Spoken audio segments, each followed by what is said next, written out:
The Atlanta Falcons, formed in 1966. In their illustrious career in the NFL, they've had some ups and very many downs. But throughout their franchise history, they've brought in some amazing players, Hall of Famers, and currently some young rookies who could look to be prosperous. In today's video, I will be talking about my personal top 10 favorite Atlanta Falcons of all time. I hope you're ready. 10. In 2006, the Falcons had to make a trade to try to bolster their defense, and they found the perfect trade partner in the New York Jets. They gave up their first round pick back in 2006 to get defensive end John Abraham. John Abraham was on the team for 6 years and was able to post up double-digit sacks in 4 of his 6 years with the team. He makes my list because he was really a huge force in that 2012 season where they went to the NFC Championship game and unfortunately fell short. He was always such a great player to watch. He was a face to fear for offenses and was always a dangerous guy on that line. 9. Undrafted out of Shippens University, our next player played cornerback for the team, was undrafted. He was cut and then brought back in 2008 to really begin his tenure with the team. We're talking about Brent Grimes.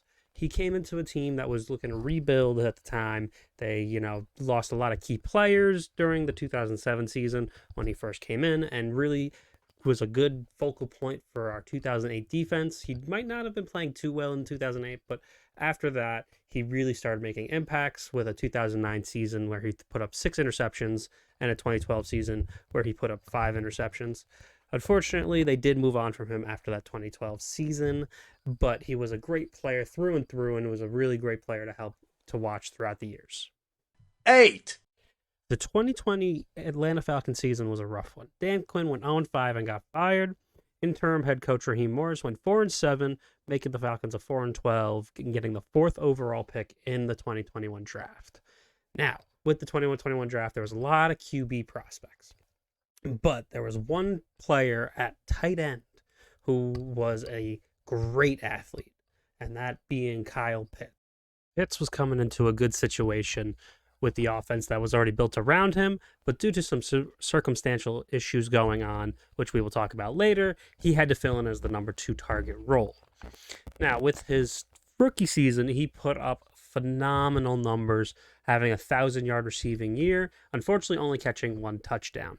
During his 2021 season, unfortunately, he went down with an MCL sprain and had to sit out for the season while getting minimal targets beforehand anyways. Here's looking for him to come back in 2023 much stronger and ready to roll and hopefully getting more targets with this new team that has been built around him. 7. Our next player, signed in 2021, was supposed to be a running back duo with Mike Davis. He kind of took off on his own, broke some records with us. It's Cordarrelle Patterson. Cordarrelle Patterson, before joining the Falcons, with Bears, Vikings, Patriots, and I'm pretty sure there was a couple other teams I can't really think off the top of my head right now. In his inaugural season, he put up 1,000 all-purpose yards with the team and really showed that he was number 1 potential. He re-signed a 2-year deal with us at the end of that first season and has become a mentor to rookie running back Tyler Algier. Now, he did keep his position for running back number 1 in the 2022 season, but definitely later in the season took a step back with it because of Algier coming into his own. And he did break the kickoff record with us against the Bears, his old team, which is awesome history and something that is in Canton. And hopefully he will be in Canton for the amazing work he's done actually on the special teams. When it comes to his running back, I know it's not likely, but Hall of Fame career for special teams, definitely in his future. I wish him the best. 6. At number 6, it's a player I never actually watched because he played before I was born, but he is a player I always admired. And I've seen highlights of him, I've seen crazy things of him, and he's a great TV personality. For those who don't know, I'm talking about primetime Deion Sanders. He is a Hall of Fame defensive back. Falcons knew exactly what they were getting. Unfortunately, he did not stay with the team, and unfortunately, we did not help him get a Super Bowl because he had to go elsewhere to get that. But he was just a great special teamer, great defensive player. He's an awesome college coach, awesome TV personality sometimes. Unfortunately, I do disagree with some of his Tom Brady takes that he's made. but he is just a great person as well. I wish I was able to watch him when he was playing in his prime. Unfortunately, just couldn't do it. But I've seen plenty of highlights of him. I've got plenty of jerseys and stuff, and I wish him a great and happy time. 5. For our number 5 player, he joined the team in 2008, coming over from the San Diego Chargers. He was the backup to LaDainian Tomlinson and was helping guide the Atlanta Falcons into a new era, one with rookie head coach Mike Smith and a new rookie quarterback. His first year at Atlanta, he did set the single rushing record for the team. Throughout his time with the team, he was breaking rushing records and making his statement known for the Atlanta Falcons. He did stay with the team until 2013. With that, he did set the Falcons' career rushing record at 60 touchdowns, and he was just a force to be reckoned with on the team. Well, after his time with the team, unfortunately, no one else wanted him, so he had just retired. Hopefully, in the future, he will end up in the Falcons' Ring of Honor and maybe the Hall of Fame, but I'm not 100% sure. But with his time with the Falcons, he was the greatest rusher to rush for them. 4. At my number 4 position, we have a player who was drafted in 2005 in the first round with the 27th pick. He's a wide receiver out of Alabama at Birmingham, and he really didn't start his career off too quickly, but really picked up the pace in 2007. He racked up over 83 catches with 1,202 yards and started really becoming the lead receiver on the team. He led the team in many, many statistical seasons up until 2011. And of course, I'm talking about Roddy White. Roddy White was such a great player. He was trained by Joe Horn and then helped train Julio Jones and how to be, the leader of the receivers. In his time there, he got 4 Pro Bowl appearances. He was a 2010 NFL All-Pro. He was the reception leader in 2010 as well. And he was able to rack up 10,000 receiving yards, over 8,800 catches, and 63 touchdowns. He was an amazing, amazing player. He was inducted into the Ring of Honor in 2019. Unfortunately, he might not be making the Hall of Fame, but he is a Falcons legend nonetheless. What a great player and a great career he was. 3.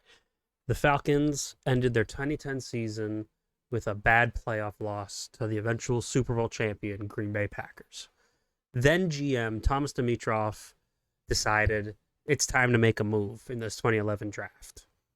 They give up a ton of picks to the Cleveland Browns to move up to the 7th pick to select Quintores Lopez Jones or just Julio Jones.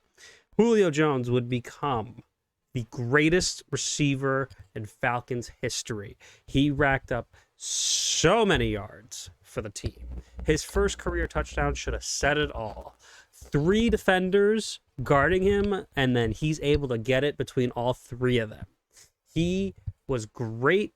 We won that trade because we got an 2-time All-Pro, 3 second-team All-Pro, 7-time Pro Bowler. He was able to do it all. He put up 300 receiving yards against the Panthers. He was the fastest player to hit 9,000, 10,000, 11,000, 12,000, 13,000 receiving yards. He was great. He is a potential Hall of Famer. He's the reason why we had a great 2016 season, minus the other guy. Unfortunately, I talked about it back with Pitts, but he did leave the team because he didn't want to be there anymore. He went to the Titans and now, sadly, the Bucs. But he is still going to be a Falcons all-time great. I still wear his jerseys as much as I want to, even though he's not on our team anymore. But he is a great, fantastic player, and I really hope when he decides to call it a career, he comes to retire with the Falcons. 2. After a miserable 2007 season, where we had QBs Joey Harrington, Chris Redman, and Byron Leftwich all starting, it was time to make a change. With the 2008 draft, the 3rd overall pick, the Falcons select Matt Ryan out of Boston College. Matt Ryan, when he first takes the stage, throws a touchdown to Michael Jenkins for his first ever pass. And you're thinking, wow, that is a great way to start your career. And it was.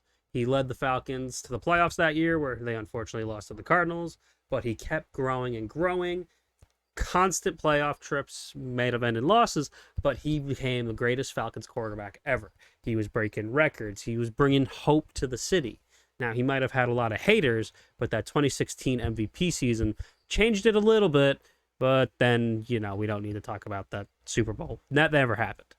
But he never gave up on the team. He always played harder and harder, putting up great statistical seasons. Maybe not the best record-wise, but great statistical seasons.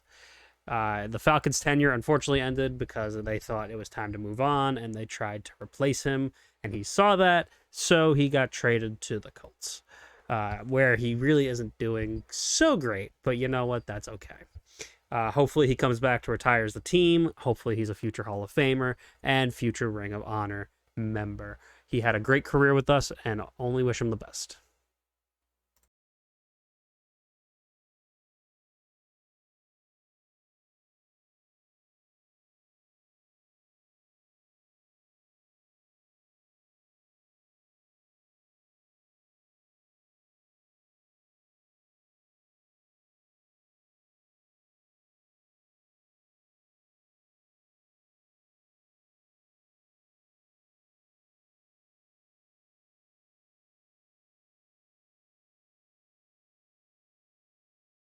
One.